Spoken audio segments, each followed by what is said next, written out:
24 horas. Central.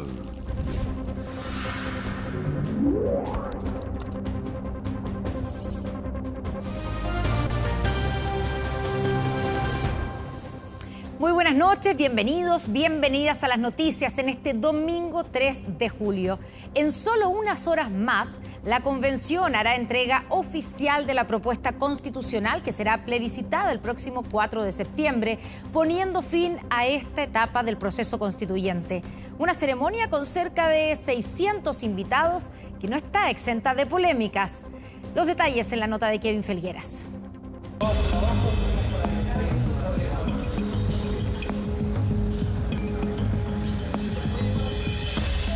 Detalles listos y dispuestos para el día que marcará la última jornada de la convención, 4 de julio, que nuevamente se destaca en el calendario, aunque 365 días después, con una propuesta de carta fundamental tras el trabajo de la constituyente. El texto constitucional no es la meta, es recién el primer paso para empezar a construir el país que todos y todas queremos. Creo que es el momento de reencontrarnos. Acá Chile está muy dividido, está muy dañado internamente y quizás sea una buena oportunidad de decir que todavía hay esperanza, sobre todo para las nuevas generaciones, que es el texto constitucional que estamos construyendo. Hay mucha expectativa, hay mucha emoción respecto a la culminación de este momento y que es, claro, es un hito, pero es un hito que abre también esta última etapa más difícil que tiene que ver con la campaña. Ojalá todos tengamos en consideración el aspecto histórico que se está jugando en estos instantes y que por lo tanto guardemos la compostura adecuada a lo que corresponde a un acto de estas características. Llamado a una ceremonia republicana y austera para este lunes que tendrá cerca de 600 personas, en la que fue la sede de la convención durante todo este año y donde la ausencia de los expresidentes de la República marcó la polémica hace algunos días. Esto sumado a la invitación que hizo una convencional al ex vocero de la ACES, Víctor Chanfró, quien también descartó asistir a la ceremonia. Eso sí, asistirán representantes de todos los poderes del Estado de manera presencial y telemática. Que esté exento de toda polémica por parte de los señores convencionales, como hemos visto en el último tiempo. Que ahora empiece a hablar la ciudadanía y los políticos pasemos a segundo plano. Creo que es fundamental relevar la discusión respecto del texto que se propone al país y no que nos distraigamos en temas adjetivos o de carácter secundario.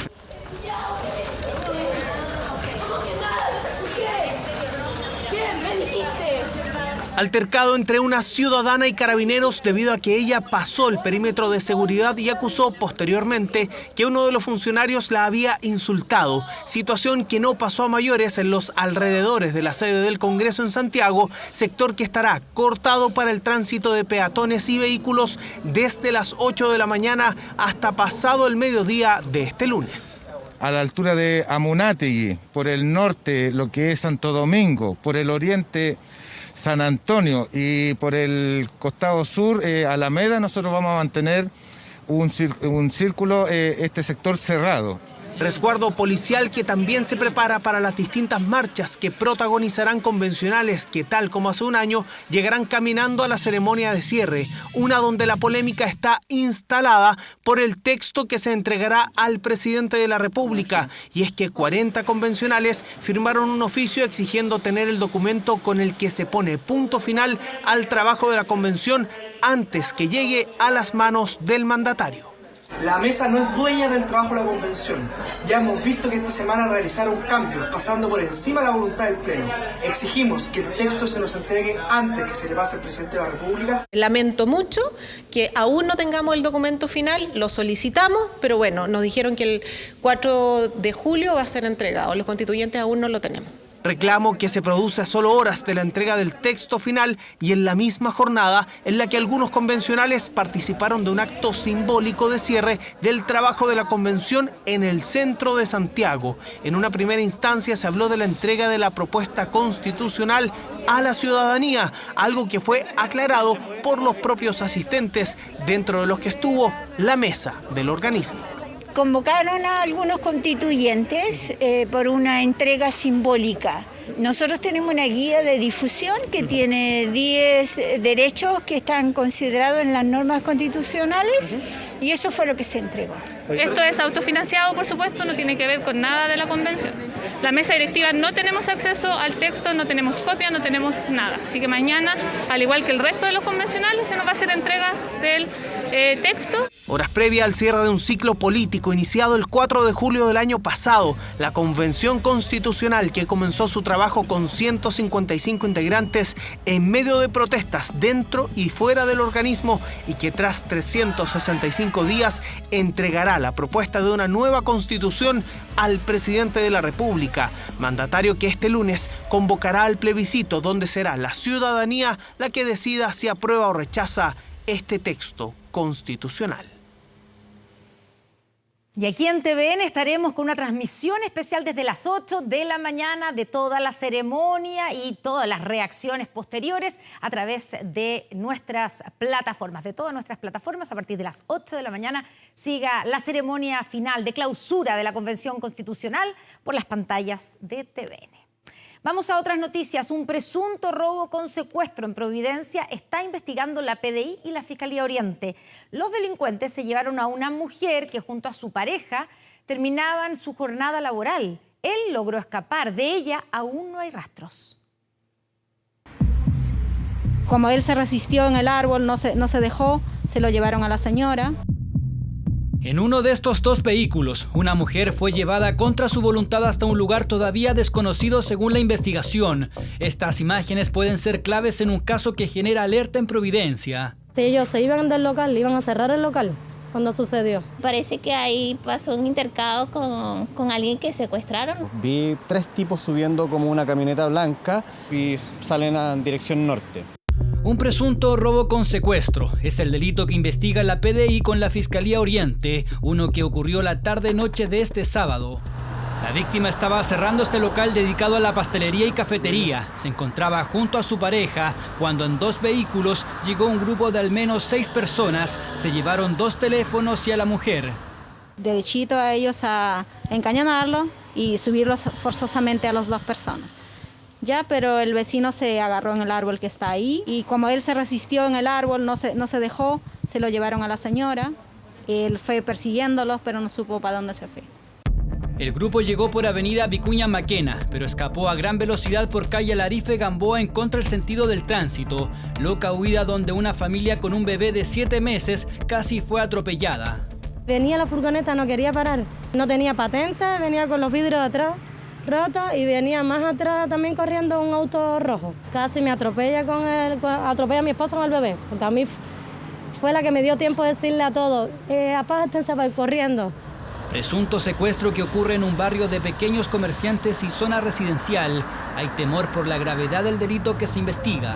Nos sorprendimos porque no sabíamos si ellos ya tenían secuencia de eso o lo están vigilando de hace mucho rato, entonces uno se asusta. Es un caso bastante complejo, no habitual y es un buen local, buenas personas que trabajan allí. Y bueno, poca seguridad, pues, pero eso fue lo que relaté. Igual fue bien como fuerte el momento. Según los antecedentes, los presuntos secuestradores serían extranjeros por el acento que detalló en su declaración la víctima que logró escapar, un delito que, según expertos, se está instalando en el país. Estos delitos nuevos no se conocían en Chile. Claramente desde hace más de 10 años a la fecha, producto del ingreso de delincuentes extranjeros, nuestro país se ha transformado en un caldo de cultivo para la realización de estos nuevos delitos. La Policía de Investigaciones y la Fiscalía no quisieron entregar detalles, señalan que hay diligencias en curso, sí fuera de cámara, confirman el delito de robo con secuestro. La víctima hasta el cierre de esta nota no ha sido ubicada. El gobierno presentó el Plan de Emergencia Habitacional, una serie de medidas orientadas a facilitar y gestionar de mejor forma la construcción de casas o departamentos sociales. Se espera que para 2025 se hayan construido 260.000 nuevas viviendas. Jocelyn tiene 29 años y actualmente espera su tercer hijo. Anhela poder tener una casa amplia y cómoda para su familia. Actualmente vive de allegada donde su suegra. Mi pieza son unas piezas. Tengo 2 piezas de segundo piso, a donde vivo yo con mis 2 hijos y mi pareja. A donde estamos ahora adecuando para el bebé porque no tenemos más espacio para el bebé. Es dirigente de un comité de la vivienda en Cerro Navia. Lleva al menos 7 años intentando obtener una casa propia, pero sin resultados. Yo conozco a la mayoría de mi comité, que ahora somos 140, y todos viven en situación demasiado precaria, porque incluso el arrendar es precario, porque entregas todo tu sueldo al pago de un arriendo. Y también conozco la realidad de las tomas. Tengo a mi papá en una toma. Se estima que el déficit de viviendas en Chile alcanza las 650.000, una enorme deuda pendiente que el gobierno busca saldar en al menos un 40% hacia el final de esta administración. Acá pobladores y pobladoras no nos están pidiendo un favor a las autoridades del Estado. Nosotros no estamos haciéndoles un favor, estamos garantizando algo que debe ser el derecho de todos nuestros habitantes, que es tener una vivienda digna. El gobierno presentó el denominado Plan de Emergencia Habitacional. La meta es que en 2025 existan 260.000 nuevas viviendas.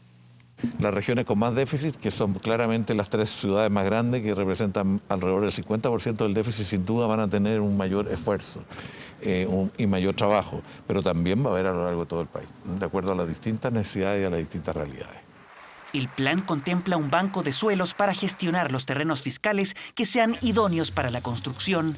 Además, 6.000 de las futuras viviendas estarán a cargo de municipios, los que podrán presentar proyectos inmobiliarios para recibir financiamiento del Estado. Bueno, hemos estado trabajando con el Ministerio de Vivienda en una coordinación entre política y entre nuestros equipos técnicos para identificar los terrenos fiscales que hoy día administra el Ministerio de Bienes Nacionales y que queremos poner a disposición. Si son modificaciones legales, se hará a través del Parlamento. Si son modificaciones administrativas, se harán a nivel comunal. Pero ciertamente haremos todo lo necesario para que esas 6.000 viviendas propuestas por el presidente se cumplan en los territorios de nuestro país. El plan de emergencia habitacional contempla también medidas dirigidas a los campamentos a través de la intervención de 300 asentamientos irregulares urbanos que se encuentran en proceso de saneamiento. Me parece que es muy relevante que quizás en esto de la mejora continua, ¿no?, el poder pensar en cómo se trabaja en una transitoriedad. Las viviendas no van a aparecer de la noche a la mañana. Y es necesario que pensemos cómo también hacemos una transición en dignidad, cómo acompañamos a las familias a pasar de un proceso de informalidad a la formalidad. Medidas que buscan dar solución a miles de chilenos que viven en campamentos de allegados o en situación de calle, pero que sueñan con una casa propia. En exclusiva, recorrimos junto al presidente de la Confederación de la Producción y del Comercio su predio agrícola situado en la región de la Araucanía y que fue atacado hace algunos días. El dirigente gremial confirmó que va a insistir en el proyecto frutícola y además anticipó acuerdos de venta con comunidades mapuches de la zona, todo en medio de una serie de manifestaciones. Veamos. Nos atacaron, era de venirse. Las casas, los bodegas, los tractores, las cavadoras. Tenía además segundo piso. Y subterráneo, abajo, primer piso, segundo piso, ya estaban los baños arriba. Movimiento de Liberación Nacional Mapuche, ellos se adjudicaron el atentado, ellos lo dijeron públicamente. Ahora, ¿quiénes son ellos? Yo lo desconozco. Porque también son actos que son bastante cobardes, porque no van de cara al frente. Ya vienen los bomberos, pero ya no hay nada que hacer. Este es el tercer atentado, hemos recibido otros atentados en otros lados, o sabotaje, y todavía no hemos podido encontrar a los autores. Y hemos contratado los mejores abogados. ¿Y aún así está dispuesto a seguir invirtiendo, a insistir en esto? Por supuesto, yo no me voy a dejar doblegar. Por ningún motivo. Como chileno, tengo todo el derecho de estar aquí y tenemos todo el derecho a seguir generando riqueza. Esta es una riqueza compartida. Se refiere a estas iniciales 60 hectáreas de cerezos orientados al exigente y lucrativo mercado asiático.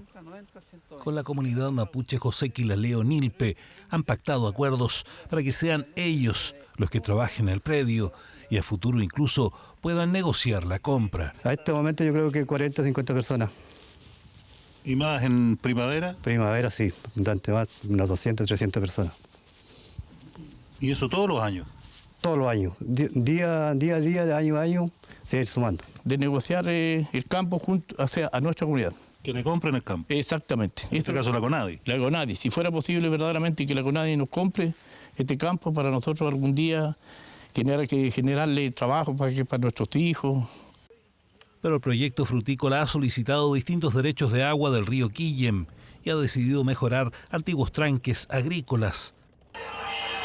Ello ha despertado la ira de dirigentes de comunidades de la zona que abiertamente se han opuesto, discrepando precisamente entre mapuches. Aquí venimos a decirle a Juan Sutil que no lo queremos en nuestro territorio.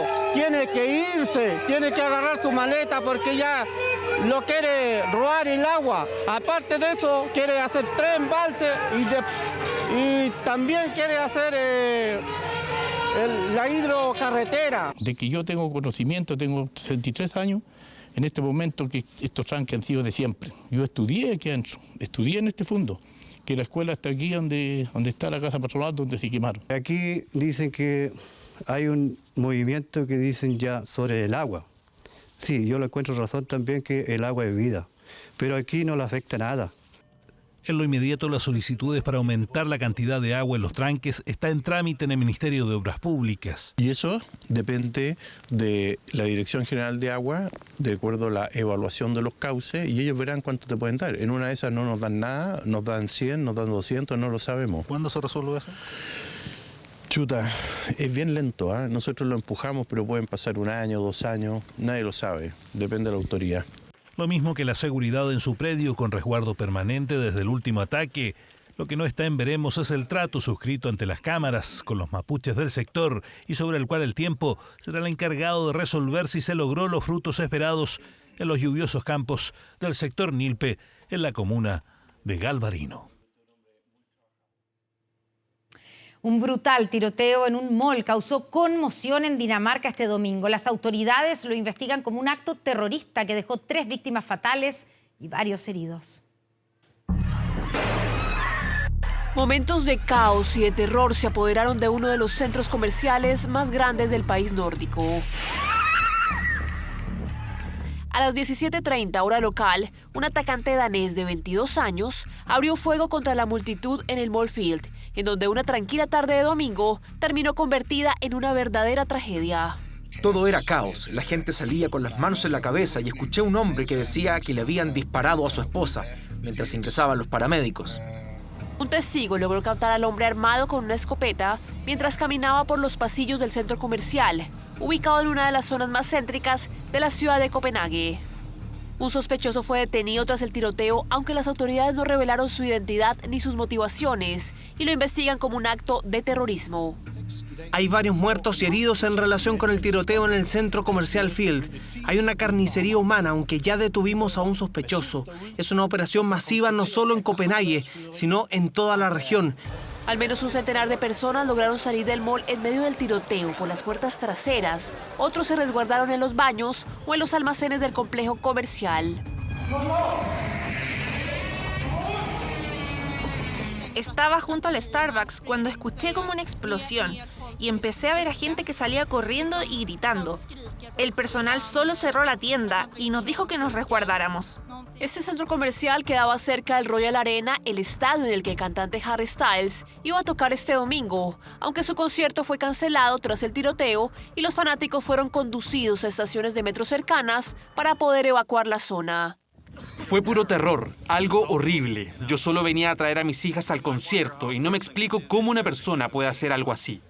En medio de la confusión, incluso las seguidoras del artista británico llegaron a pensar que los gritos que provenían del centro comercial eran producto de que el cantante se encontraba al interior. Cuando vimos gente corriendo creíamos que habían visto a Harry Styles porque está en la ciudad, pero luego vimos sus caras de pánico y que estaban llorando y supimos que no era eso, sino algo muy grave. Así que solo corrimos hacia donde se alejaba la multitud. Harry Styles se solidarizó con las víctimas del tiroteo que se produjo horas antes de su concierto en la capital danesa. Mi equipo y yo rezamos por todos los involucrados en el tiroteo en el centro comercial de Copenhague. Estoy en shock. La primera ministra de Dinamarca, Mette Frederiksen, calificó el tiroteo como un ataque incomprensible y sin sentido e hizo un llamado a la unidad nacional en medio de la tragedia. Dinamarca fue golpeada por un cruel ataque este domingo. Todos hemos sido arrancados del brillante verano que acabábamos de comenzar y nuestra hermosa capital cambió en una fracción de segundo. Mis pensamientos están con las víctimas y sus familiares. Las autoridades danesas ofrecieron ayuda psicológica a las víctimas del tiroteo que conmocionó a uno de los países con las políticas más estrictas de porte de armas en Europa. Una auditoría externa ordenada por la Municipalidad de Mostazal arrojó presuntas irregularidades en la administración de millonarios recursos provenientes de la ley de casinos. Son 70.000 millones de pesos los que ingresaron al municipio en los últimos 15 años, cuando en la comuna aún existen poblaciones sin alcantarillado. Hoy se presentó la primera de 8 querellas por fraude al fisco. Es una de las comunas más acaudaladas del país gracias a los aportes de la ley de casinos. Llevamos 15 años de fondos casino. La municipalidad como tal ha recibido cerca de 90.000 millones de pesos. Aportes millonarios que los vecinos de Mostazal aseguran no han mejorado su calidad de vida. Se prometió muchos años el tema del alcantarillado y no, hasta el momento no pasa nada. Aquí ves la plata de los casinos y ¿qué? Aquí a nosotros que la soluciona ni una. Una auditoría ordenada por la actual administración reveló presuntas irregularidades en el manejo de recursos del municipio, hallazgos que serán parte de una serie de querellas que se presentarán por fraude al fisco y otros delitos de presunta corrupción. Este es el Colegio Hijos del Sol de Mostazal. Atiende a poco más de 300 niños y niñas de enseñanza básica del sector Los Marcos. Por segundo año obtuvo excelencia académica. Todo gracias al esfuerzo de la comunidad escolar. El 50+1 de esto, de los logros que nosotros tenemos como colegio, no es solamente nosotros, como lo dije, sino que el 50+1 es los apoderados y los alumnos. Su infraestructura es añosa, los techos se llueven, no hay bodegas ni implementos, el asbesto se deja ver en las techumbres de los escasos pabellones que albergan a estudiantes de la lluvia en invierno y del sol en verano. Creo que fue abandonado de manera intencionada, porque no veo otra explicación en comparación a otros colegios en cual, no sé, nos doblan en cuanto a infraestructura. Una realidad que contrasta con los millonarios ingresos que ha percibido el municipio de Mostazal desde 2007, gracias a la ley de casinos. La municipalidad como tal ha recibido cerca de 90.000 millones de pesos. Hay platas que se fueron en destino de otros beneficios. 90.000 millones cuyo 20% se reparte en 29 de las 33 comunas de la región de O'Higgins. Se estima que al menos 70.000 millones quedaron en Mostazal, donde aún hay poblaciones que no cuentan con alcantarillado, a menos de 1 kilómetro del casino más grande de Sudamérica. Se prometió muchos años el tema del alcantarillado y no, hasta el momento no pasa nada. Aquí ves la plata de los casinos y ¿qué? Aquí a nosotros que la soluciona ni una. Te ves los olores que hay acá, habiendo niños chicos. ¿Cuántos años que estamos en la misma? Nosotros estamos completamente botados en esta población. En el invierno, en el verano, come usted pura caca. Hay que hablar lo que a los chilenos, pura caca se come aquí. Angostura, población Violeta Parra y Las Lomas sufren hace más de 30 años por la falta de alcantarillado. Pensaron que con la llegada del casino y el ingreso de recursos dejarían atrás la fetidez de sus pozos sépticos y las aguas grises que pasan por fuera de sus casas. Pero tras 15 años de millonarios ingresos, nada ha cambiado. Nos sentimos burlados, porque en el momento de campaña todos prometen, pero en la realidad no se ve reflejada las promesas. Obvio que da rabia, porque hay arreglo en todos lados, menos en esta población. Usted ve los caminos, no hay ni un arreglo, cero arreglo aquí.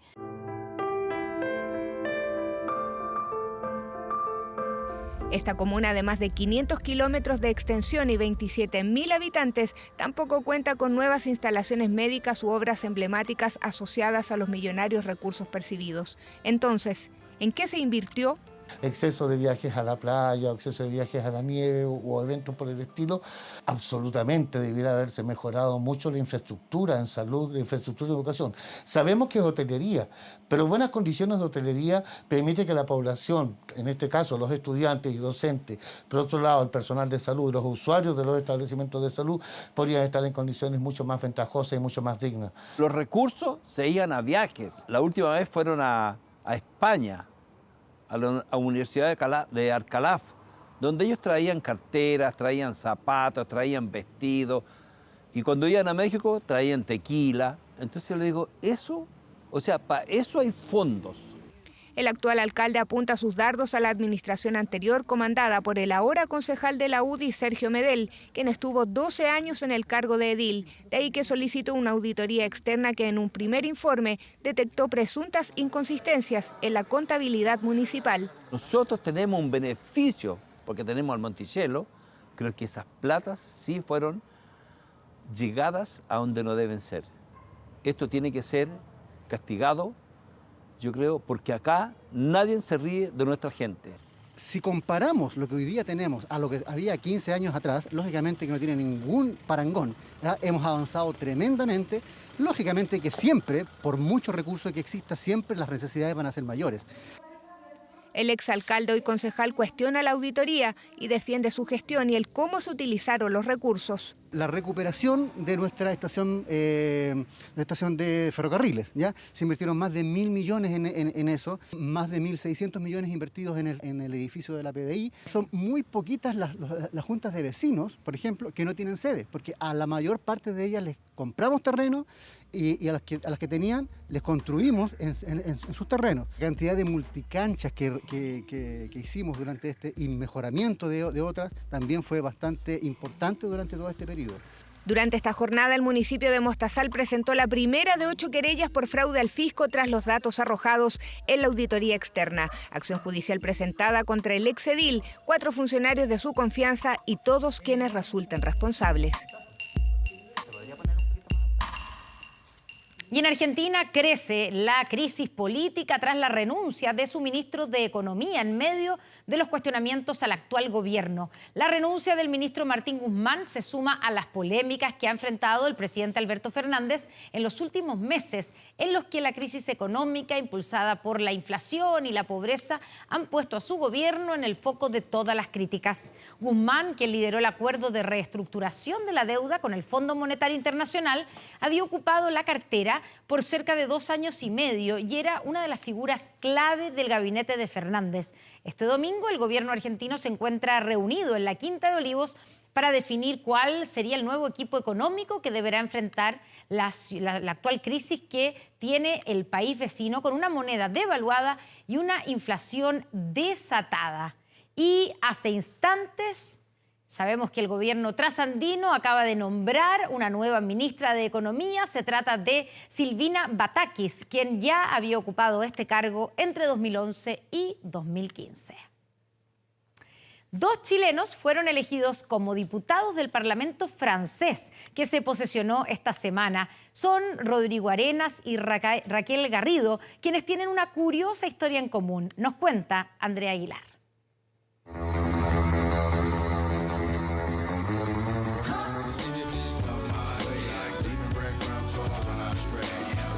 Su destino parecía escrito desde su nacimiento. Ambos llegaron al mundo hace 48 años en un hospital de Valparaíso que estaba en el actual terreno del Congreso Nacional. Ahora llegan juntos como diputados al Parlamento francés. Raquel Garrido y yo nacimos a un día de diferencia. Ella es mayor que yo de un día, en el mismo hospital que era el hospital El Almendral, que era el hospital que está situado en el Parlamento. Algunos esotéricos dirán que había un poco de destino en eso, yo no lo sé, pero es verdad. Rodrigo Arenas llegó a Francia a los 4 años, junto a sus padres Patricio y Liliana, 2 exiliados chilenos que huyeron de la dictadura de Pinochet. En realidad, yo soy un migrante en este país, a pesar de tener un compromiso porque soy hijo de exiliado y que la política siempre fue presente, el compromiso por la libertad, por la democracia siempre fue presente. Yo me crié en las afueras de París, donde viven los pobres, en realidad, y en eso fui a la escuela pública. A pesar de que sus padres eran profesionales al llegar a Francia, sus títulos no eran válidos y tuvieron que empezar de cero hasta terminar vinculados al sector educativo y trabajar con poblaciones vulnerables. Mi padre trabajó en la construcción, trabajó también en oficios pesados. Mi madre hizo aseos también para cuando llegó. Y bueno, empezaron los estudios a cero. O sea, uno estudiaba, el otro trabajaba y el año después intercambiaban. Su educación en Francia marcó un camino que lo llevó a militar en la Juventud Comunista y luego en partidos ecologistas, con los que finalmente llegó este año a la Asamblea Nacional de Francia. a pesar de haber nacido del otro lado del océano y de ser hijo de exiliado político fruto de la dictadura de Pinochet, puedes lograr hacer diputado, o sea, representar el pueblo francés en la Asamblea Nacional, elegido por los franceses ellos mismos. Franceses que reconocieron sus aportes a la educación pública, que ha defendido en su condición de economista y padre de 4 hijos. Porque encabecé la primera asociación de padres y apoderados de Francia y que fundamentalmente yo voy a la Asamblea para defender la escuela pública. Ese es mi compromiso y esa fue mi campaña también. La historia de Rodrigo está ligada a la de Raquel Garrido por algo más que su natal Valparaíso. Ambos llegan a la Asamblea Francesa como rostros emergentes de la nueva Unión Popular Ecologista y Social, una coalición política encabezada por el líder izquierdista Jean-Luc Mélenchon. Raquel Garrido es un personaje esencial de nuestro movimiento popular, ecológico y social y ha contribuido durante toda su vida a la construcción de esta izquierda. La abogada chilena Raquel Garrido ha sido la portavoz y la mano derecha del líder de la izquierda francesa y desde hace 10 años buscaba llegar al Parlamento francés tras una carrera que la ha llevado a ser concejal, columnista y consejera regional. Yo tenía 14 años cuando llegué a Francia. Fue en septiembre de 1988 y rápidamente comencé a militar en los movimientos estudiantiles y conocí a Jean-Luc Mélenchon y me impactó su amor por la Revolución Francesa. Creía que todos aquí pensaban como él. Rodrigo y Raquel seguirán los pasos del chileno Sergio Coronado, quien fue diputado en la Asamblea Francesa entre 2012 y 2017, y llevarán las luchas de sus padres hasta un hemiciclo, como el que surgió del Hospital de Valparaíso, en el que ambos nacieron hace 48 años. De vuelta en nuestro país, tras haber sido suspendida los últimos 2 años, esta jornada se llevó a cabo la versión número 16 de la tradicional marcha Cultiva tus Derechos, donde cientos de personas exigieron la regulación del acceso al cannabis. Este domingo la Alameda se cubrió de verde con la 16ª versión de la marcha Cultiva tus Derechos. Se tiene que legalizar porque la marihuana y el cáñamo tienen demasiados usos medicinales. El consumo de la marihuana va a existir siempre y lo importante es que exista un consumo responsable, regulado. Muchos de los pacientes nos sentimos criminalizados cuando se nos allanan por 1 o 2 plantas que tenemos y eso no es narco, es nuestra medicina. También corresponde con el ocio propio y porque todos los países desarrollados han avanzado en eso. Yo padezco de fibromialgia. Mi cuerpo cada vez se ha deteriorado más, pero esto a mí me da energía. Después de 2 años interrumpidos por la pandemia, la comunidad canábica volvió a reunirse, esta vez bajo los lemas contra el narcotráfico y regulación por la paz.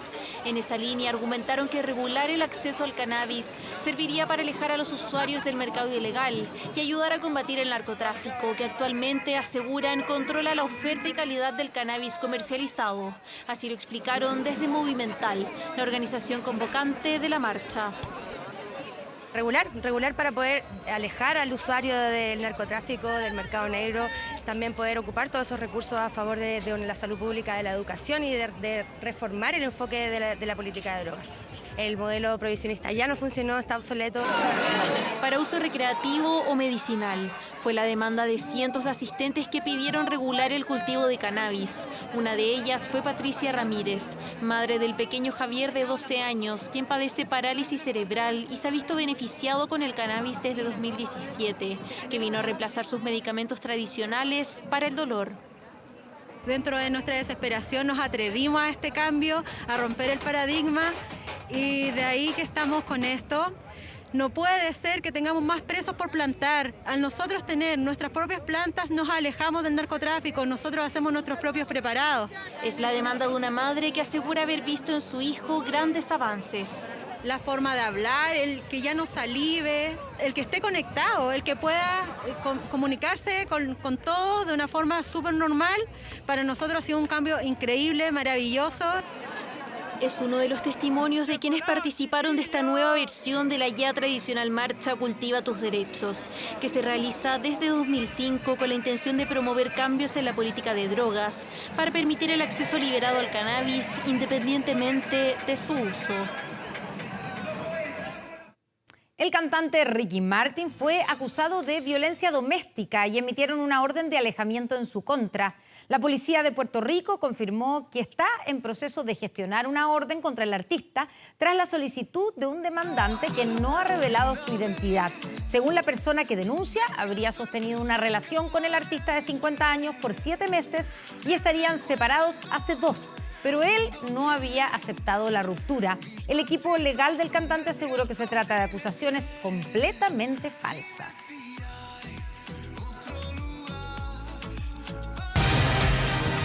Crónicas del domingo. En Chile, 1 de cada 3 personas fuma. Y en promedio, 52 mueren cada día por causas asociadas al consumo de tabaco. Una adicción que, según los especialistas, es incluso 5 veces mayor a la generada por la cocaína y que tiene un costo para el Estado superior a los $2.000 millones. La mitad de los fumadores asegura querer dejar de fumar. Pero ¿cómo hacerlo cuando no existe un programa de rehabilitación estatal? Jordan Hopia y Tamara Köhler con esta crónica del domingo.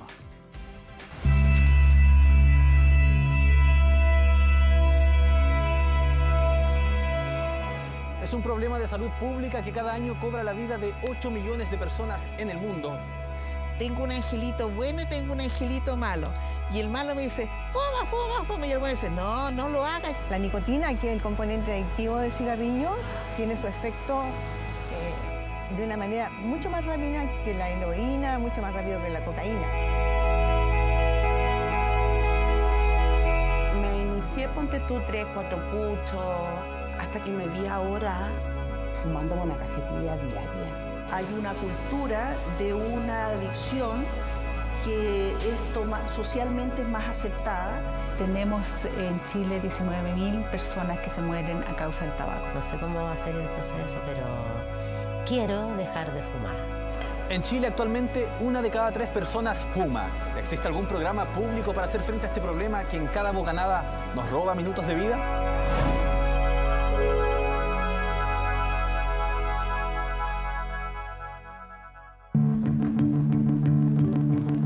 Partí fumando como a los 13 años más o menos, pero fue más que nada porque mis amigas fumaban. Aproximadamente a los 16 años por compartir con fumadores. Fumo desde que me acuerdo, como de los 15 años. No sé, como la intriga, el cigarro. Como los 18. ¿Te acuerdas por qué empezaste a fumar? De mono, me cacho. No me di cuenta cuando empecé a fumar. El motivo no tenía un motivo tampoco.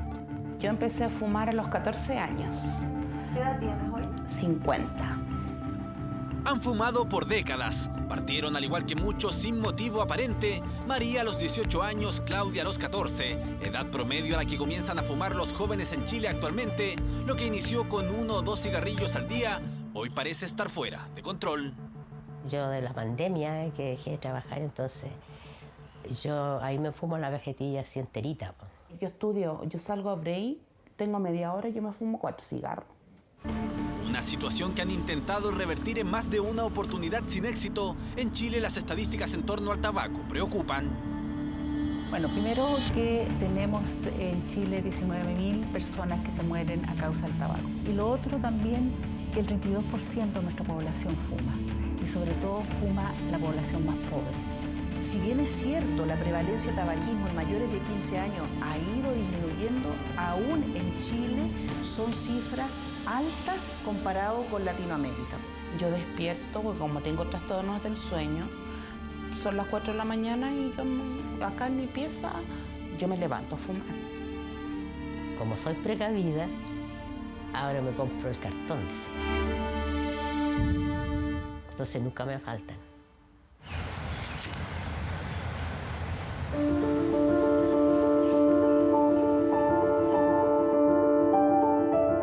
Para Claudia y María, el consumo de cigarrillos se ha vuelto problemático. Por eso decidieron ingresar al programa de cesación tabáquica en la atención primaria de salud que dictan en la comuna de Independencia.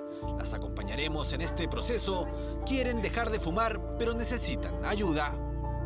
Solo el 3% abandona el tabaquismo en forma espontánea. El resto necesita tener un tratamiento integral. ¿Y por qué? Porque el tabaquismo es una adicción severa. Es 5 veces más adicta que la cocaína. Rubén es el kinesiólogo que hoy dicta la charla. Lo primero es saber cuánto es el nivel de monóxido de carbono en sus pulmones. Eso, vamos botando. Bote todo el aire, todo. Nos muestra cuánto monóxido está reteniendo.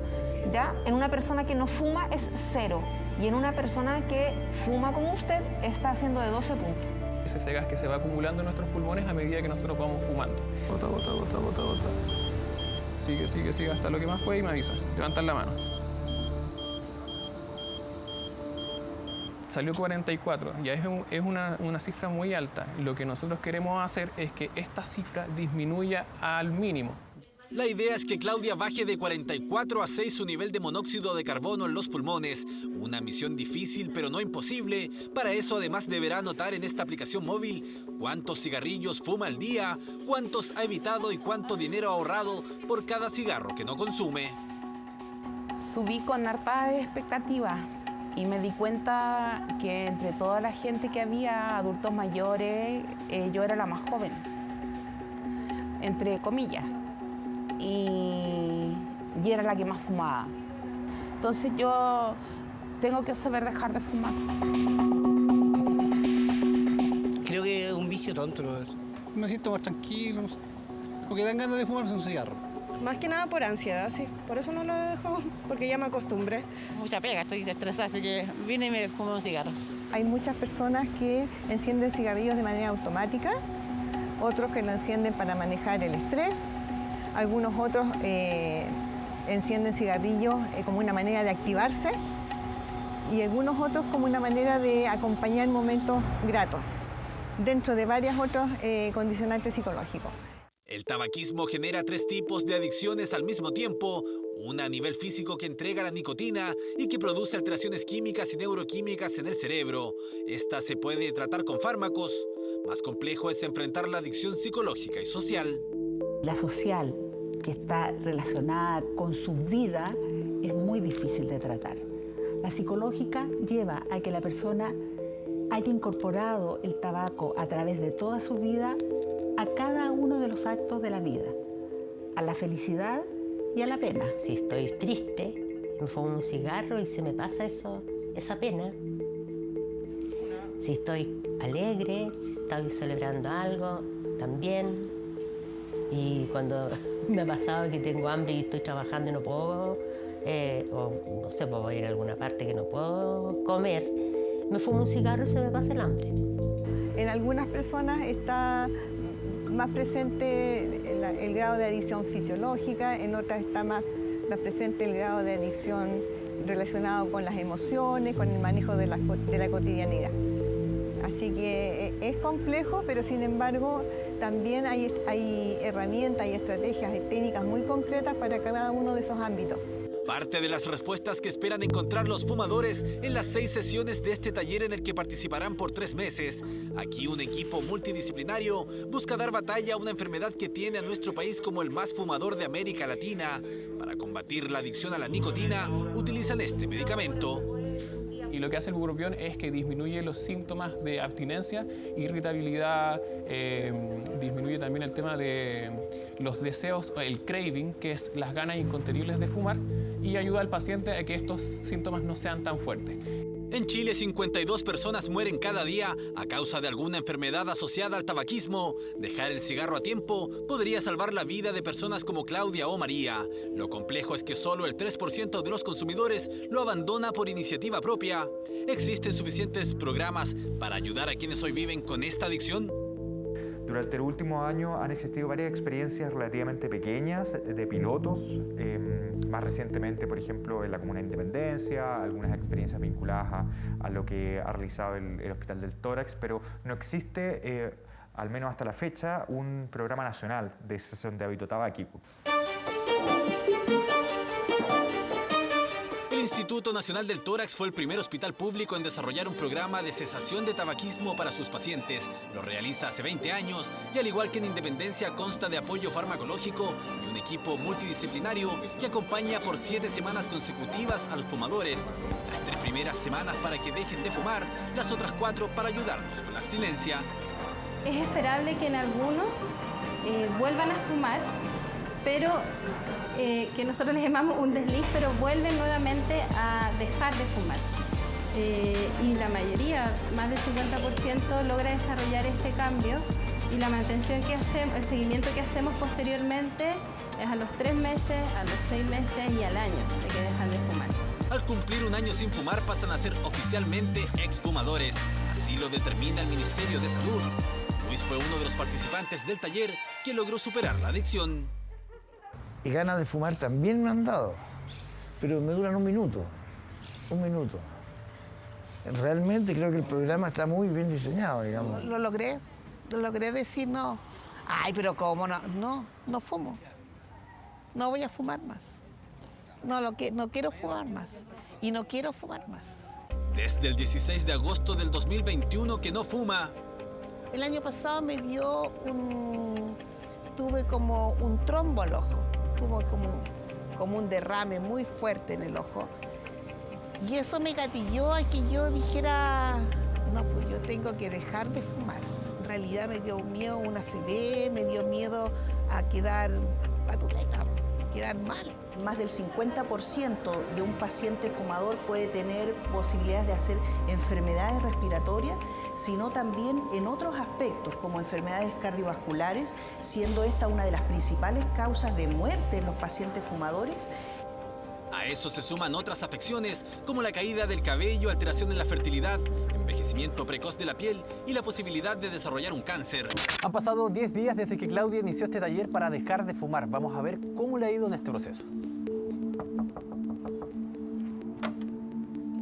Hola Claudia, ¿cómo estás? Hola, bien, ¿y tú? Bien, gusto verte. Permiso. Yo todavía no logro sacar la cajetilla de al lado mío, por decirlo así. Pero no me angustia, me quedan 2 cigarros y no estoy angustiada todavía como para decir, voy a salir a comprar cigarrillos. He bajado la cantidad de cigarros, no sé si será psicológicamente, y la pastilla también me ha ayudado. ¿Cuánto estás fumando ahora? ¿Cuánto fumabas? Me fumaba 30 cigarros diarios. Y ahora estoy fumando aproximadamente entre 15 y 18 cigarros. Claudia ha notado un avance en su tratamiento. Nos cuenta que le ha puesto ganas, pero aún no sabe con certeza cuándo se atreverá a decir, este es mi último cigarrillo. ¿Cómo ha visto usted el proceso? Bueno, me ha costado mucho, pero pienso de que voy a ir bien. Son alrededor de las 11 de la mañana. Le pedimos que nos muestre cuántos cigarrillos quedan en su cajetilla a esta hora. 6, 8, 10, 12, 14, 16. 16 parece. Entonces ha fumado 4. Anoche la vi. Ya. Y voy a haber fumado 2, o a lo mejor me fumé 3. Y hoy día ya se fumó 1 al menos.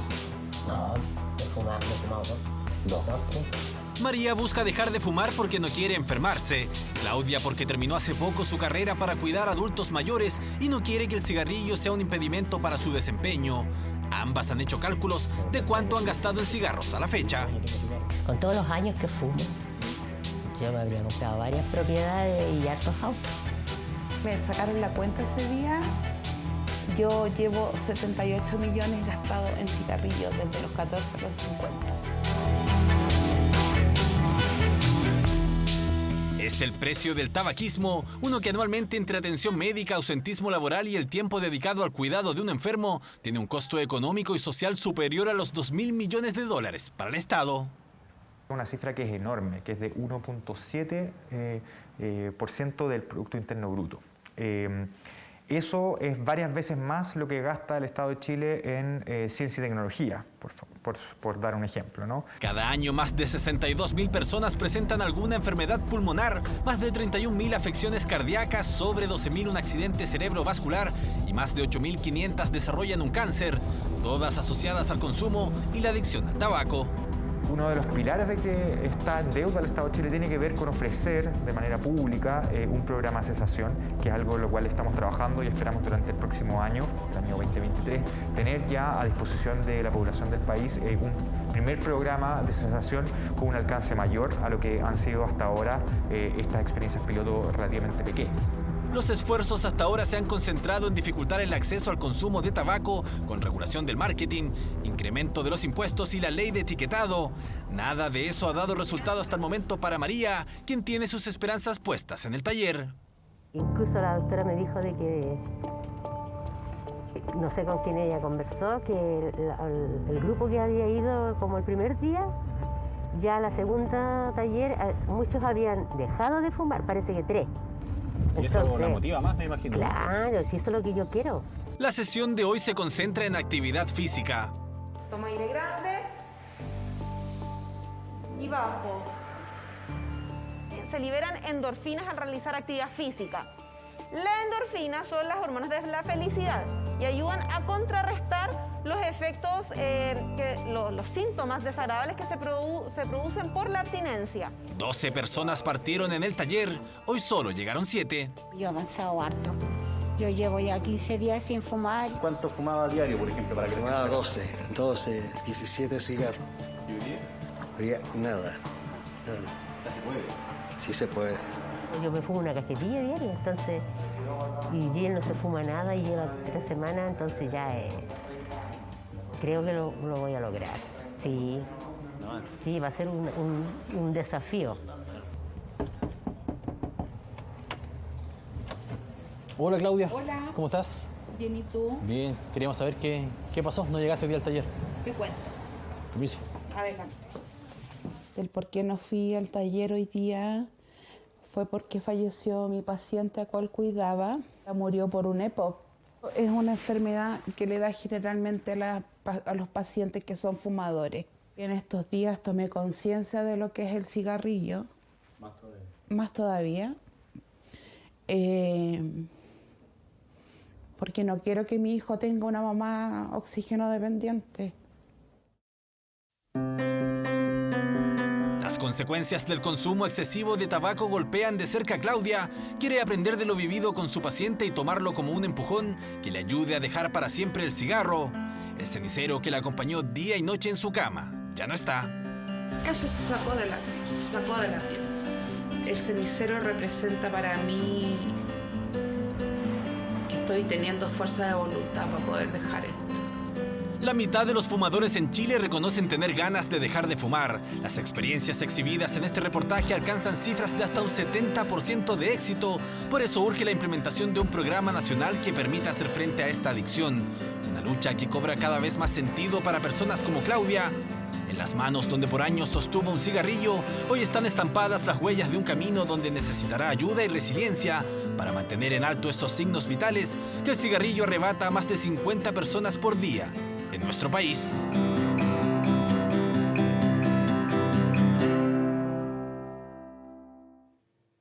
En un inédito llamado a la comunidad, la Municipalidad de Santa Juana alertó a sus vecinos que quieren poner en arriendo una propiedad a no publicar la dirección para evitar una posible toma de la vivienda deshabitada.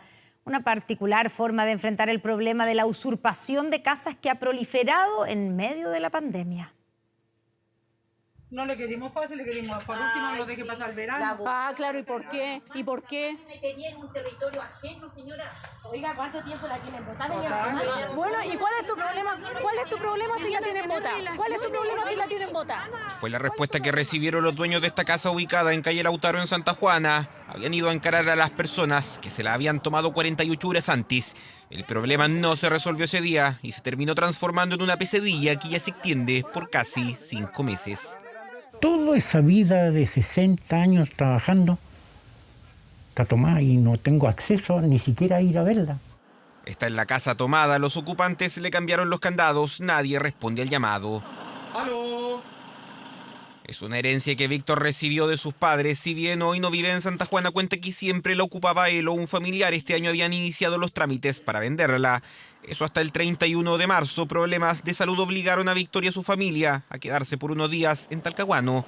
La vivienda estuvo sola 72 horas. Esa noche fue ocupada ilegalmente por personas provenientes de San Pedro de la Paz, quienes incluso vendieron los muebles. Primero se toman el terreno. Segundo, venden todos los enseres que estaban adentro, todo el mobiliario. Entonces, ¿qué más poder esperar? Que el día de mañana nos quemen la casa. Un caso que no es aislado. En Santa Juana la municipalidad tiene registro de 3 usurpaciones.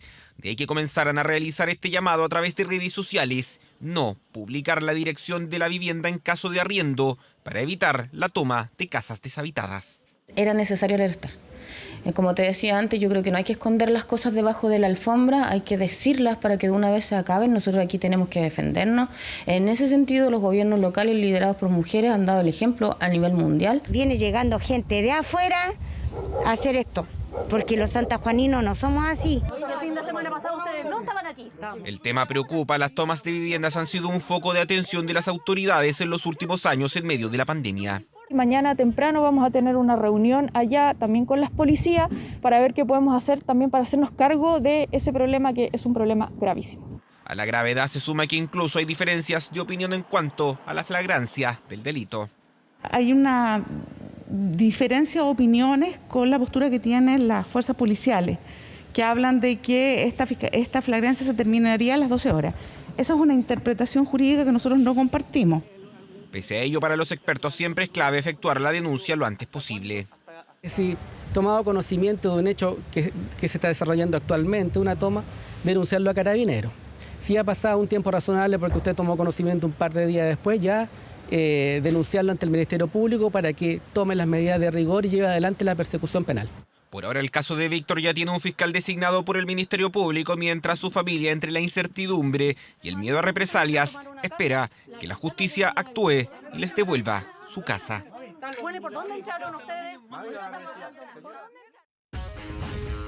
Con el auspicio de Visa Débito, presentamos 24 horas Deportes.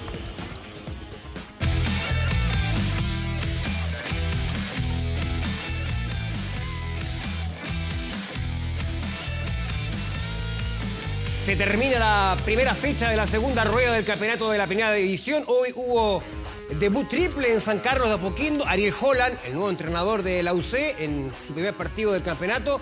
De Mauricio Isla, que había jugado en Copa Chile, en Sudamericana y ahora en el torneo de la primera división. Y de Matías Dituro, el portero.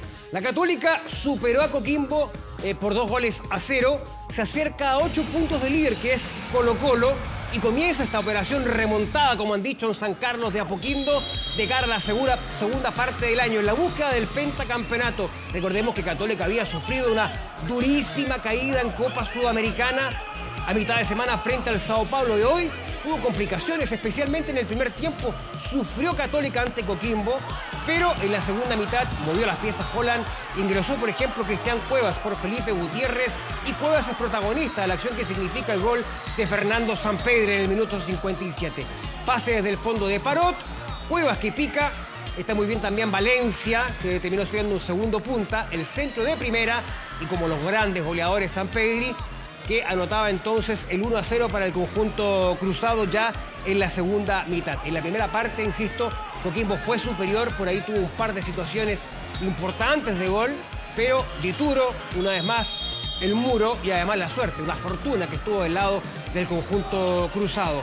El técnico Holland ha dicho, la prioridad es el campeonato. Esto a propósito de la revancha del próximo jueves frente al Sao Paulo en Brasil. Es difícil revertir un 2-0 en contra. Ojo con esta acción, centro de la derecha de Mauricio Isla, cabezazo de Sampedri.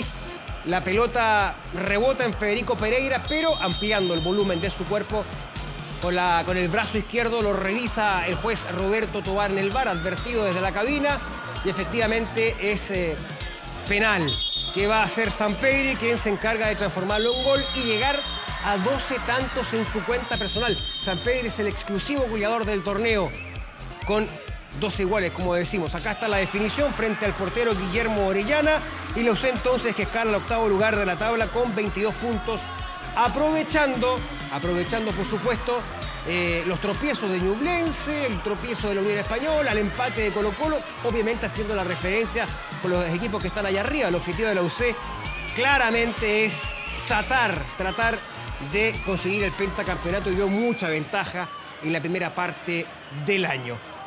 Su próximo rival nada menos que la Unión Española en el Santa Laura, mientras que Coquimbo, que se queda en la tabla de posiciones, va a recibir a Everton de Viña del Mar. Acciones las más destacadas entonces de este partido que fue el más trascendente de la jornada del día domingo en San Carlos de Apoquindo. Vamos a seguir con el deporte, pero antes, por cierto, les recordamos que a partir de las 22 horas, Televisión Nacional de Chile está autorizada a transmitir programas para mayores de 18 años. Hablábamos de esta fecha que fue complicada para el líder, para Colo-Colo. Comenzó el viernes con un empate 1-1 frente a Everton de Viña del Mar. 14 unidades. En la próxima fecha, la U visita Antofagasta, que acaba de perder la gente de Everton, claramente por lo que había pasado en esa acción determinada. Vamos a seguir revisando lo que ha sido esta jornada, porque hoy domingo Colo-Colo viajó a Porto Alegre para jugar la revancha de Copa Sudamericana. Esto, recordemos, que se va a producir el día martes a las 20:30 horas en el Beira Río. Colo-Colo ganó el partido de día, tiene una ventaja importante de 2-0, pero con alguna preocupación por la conformación de la zona defensiva. Maximiliano Falcón no está al 100%. En el partido frente a Everton de Viña del Mar, los jóvenes Daniel Gutiérrez y Bruno Gutiérrez, la verdad, no dejaron una buena impresión para el técnico, y por lo tanto, va a ser parte de la delegación el juvenil uruguayo Alan Saldivia, que podría eventualmente sumar minutos en el partido frente a Internacional de Porto Alegre. Al menos viaja con la delegación. Colo-Colo quiere abrochar su clasificación a la siguiente ronda de la Copa Sudamericana, aprovechando la ventaja de 2 goles que logró obtener en el partido de día disputado en el Estadio Monumental.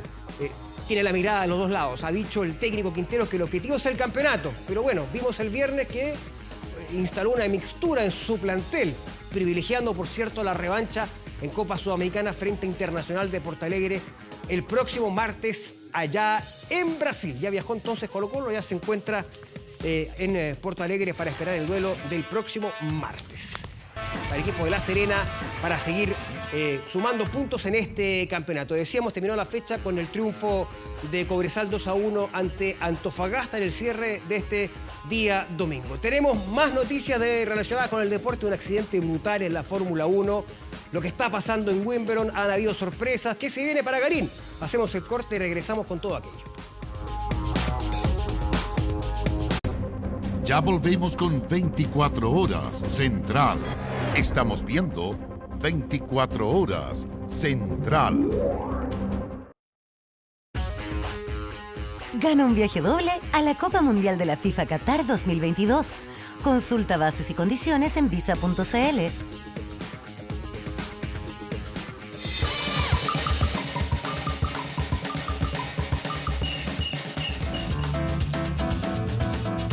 Al parecer va a bailar samba Arturo Vidal. Aquellos guiños que hizo en las últimas semanas hacia Boca Juniors y que provocaron una ola de reacciones increíbles en la prensa argentina, que sigue habiendo, tuvo el efecto deseado por el representante del jugador chileno. Hay que decir las cosas como son. Y es que en Brasil se pusieron algo preocupados por este interés de Boca y levantaron el celular, el teléfono, lo que sea. Se comunicaron con Fernando Felicevich desde Flamengo y finalmente formalizaron la oferta para que Arturo Vidal se vista con la camiseta de Flamengo, el equipo más popular de Brasil, uno de los equipos más populares del mundo. Más de 50 millones de hinchas tiene Flamengo, increíble sería aquello. Y todo indica que es una cuestión de horas, simplemente para ser ratificado oficialmente. Flamengo sería el próximo destino de Arturo Vidal.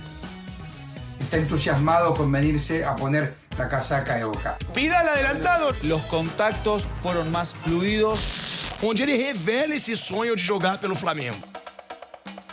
O Vidal ali como meia direita mesmo. Pra mim, oi. Não, olha. Agora sim, Vidal no Flamengo. Un día en Argentina y al otro listo en Brasil. Así está el fichaje de Arturo Vidal. Dos grandes de Sudamérica se están peleando la contratación del 8 de La Roja. En las últimas horas, la prensa carioca ha informado que el King ya tiene todo cerrado con el Flamengo. Incluso llegaría durante la próxima semana. Ele é torcedor do Flamengo, e por incrível que pareça, ele adora o Flamengo. Y en eso tienen razón. Desde hace tiempo atrás el chileno ya le declaraba su amor al Mengao. Flamengo me gusta mucho. A él ya se le ha visto con la camiseta rojinegra e incluso aparte de su entorno cercano, por lo que en Río de Janeiro ya esperan por el Nacional.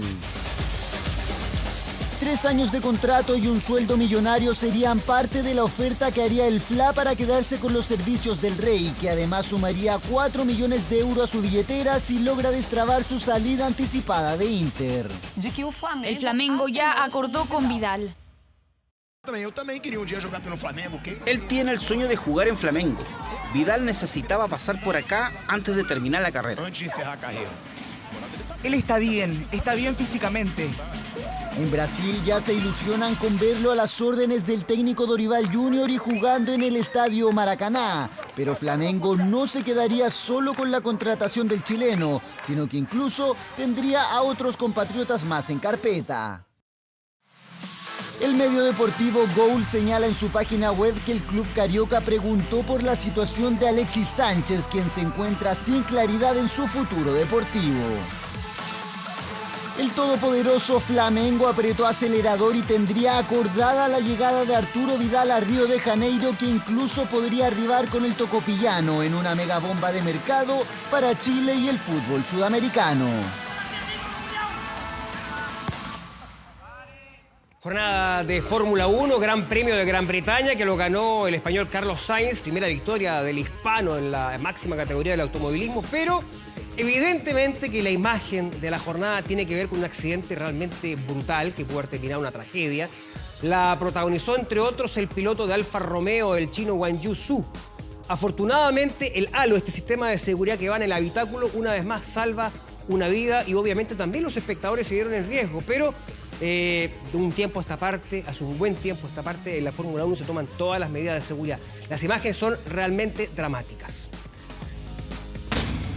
Se largó la carrera, a ver quién mueve mejor. Hay un choque allí, primero Verstappen, pero hay un choque impresionante atrás. Esta carrera se va a parar enseguida. El Gran Premio de Silverstone arrancó con un escalofriante accidente. Recién comenzaba la carrera cuando el piloto de Alfa Romeo, Guan Yu Zhou, volcó su auto, se arrastró por el pavimento y terminó chocando con una barrera de contención. La carrera detenida con bandera roja. Bandera roja, ¿eh? Sí, el auto de Guan Yu Zhou es el que no están mostrando, seguramente el más accidentado de todos. Habrá que esperar, esperemos que esté todo bien, pero están tardando un poco.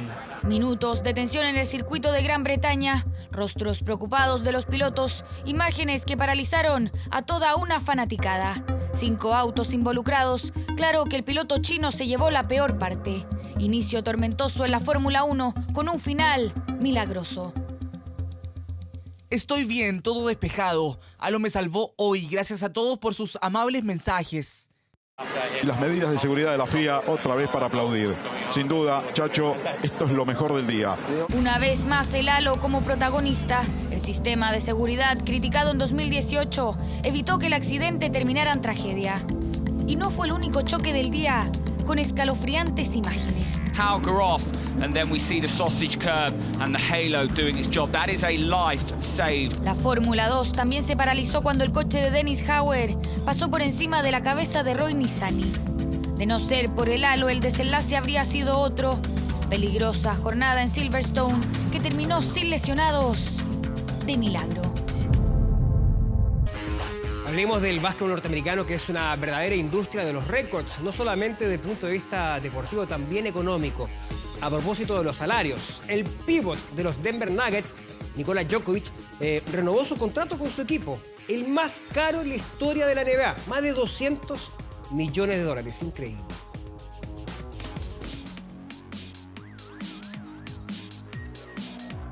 Nikola Jokic agiganta su leyenda en la liga de básquet más importante del planeta.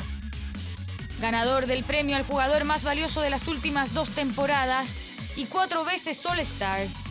Ahora, como si fuera poco, el serbio firmó el contrato más caro en la historia de la NBA. Este contrato tiene sentido para este jugador en este momento.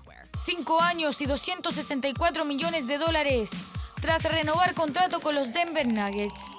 Una cifra histórica en el básquetbol estadounidense que supera los 228 millones que firmó en 2020 Giannis Antetokounmpo con los Bucks.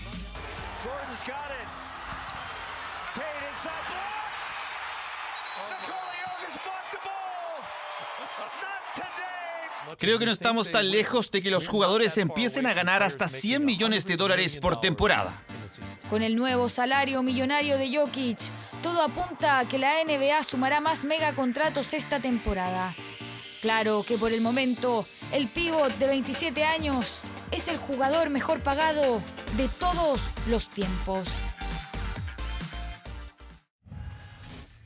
Hablemos de Wimbledon. Cristian Garín, que está instalado en los octavos de final, tras vencer en la tercera ronda al estadounidense Jason Brockie, ahora se va a medir ante un rival ya conocido. Este lunes 4 de julio a las 6 de la mañana, hora local, va a enfrentar al número 27 del mundo, el australiano Alex de Minaur. Esta vez los números, por cierto, no acompañan al tenista chileno. Se han medido en 3 ocasiones y en todas ha ganado el australiano. Pese a todo, Gago, Cristian Garín, va a buscar hacer historia en Wimbledon y llegar por primera vez a los cuartos de final de este Grand Slam en Londres, que hoy tuvo, por ejemplo, como resultado importante el triunfo de Djokovic, avanza, y la derrota de Carlitos Alcaraz. Vamos al ciclismo. El ciclista neerlandés Dylan Groenewegen se impuso en la tercera etapa del Tour de Francia este domingo tras un recorrido de 182 kilómetros entre las localidades de Ville y Sonderborg. Con un tiempo de 4 horas, 11 minutos y 33 segundos, el ciclista de 29 años logró levantar las manos tras un ajustado y milimétrico sprint. Hubo un accidente a 7 kilómetros de la meta, pero por el momento el belga Van Aert sigue siendo el líder de la clasificación general. La carrera se va a reanudar el próximo martes allá en esta tradicional competencia como es el Tour de France. Bueno, hasta acá el bloque deportivo. Me despido, pero siguen las noticias luego con Connie Santamaría. Buenas noches. Ya volvemos con 24 horas Central. Estamos viendo 24 horas Central. Terminan aquí las noticias, pero quédese con nosotros. Ya viene Estado Nacional, estaremos con el ministro de Hacienda, que responderá todas las preguntas sobre la reforma tributaria presentada el viernes por el gobierno. Y también con un panel de constituyentes a horas de que termine el trabajo de la Convención Constitucional. Les dejo también inmediatamente hecha la invitación para mañana, a partir de las 8 de la mañana, transmisión especial por las pantallas de TVN de la ceremonia de clausura de la Convención Constituyente con la entrega oficial al presidente Gabriel Boric de la nueva propuesta de constitución. Nos vemos en los próximos minutos en Estado Nacional. Buenas noches.